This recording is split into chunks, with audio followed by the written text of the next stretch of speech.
Pangako noong eleksyon na malapit na raw matupad. Yan ang 20 pesos kada kilong bigas na ibebenta na raw sa Visayas. Sabi nga lang ni Vice President Sara Duterte, baka nambubudo lang ang pamahalaan. Pero ang palasyo may banat din sa kanya.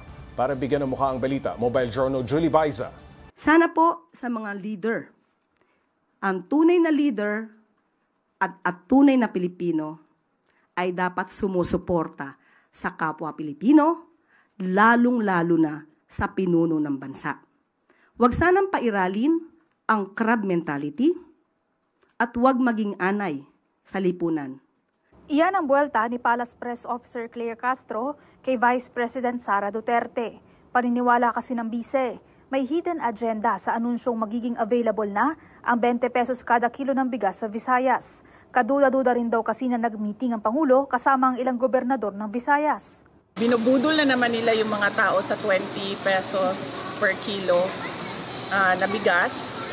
At magdududa ka dahil bakit Visayas lang? Hindi ba nagugutom yung mga tiga Mindanao? Hindi ba nagugutom yung mga tiga Luzon? Bakit 20 pesos per kilo lang?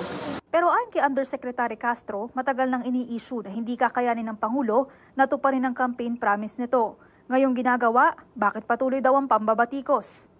Ngayon po, na unti-unting natutupad ang aspirasyon na ito ng Pangulo, bakit muli na naman silang nagsasalita, nagiging negatibo?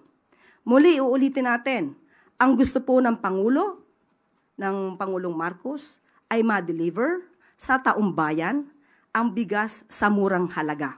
May buwelta rin si Castro sa duda ni Inday Sara na hindi maganda ang kalidad ng ibebentang bigas at tila yung ipinapakain sa baboy. Ang ibebentang bigas ay yung bigas po na nabibili ngayon sa halagang 33 pesos. So wag po nating maliitin ang mga farmers natin dahil local farmers po manggagaling ang bigas na ito.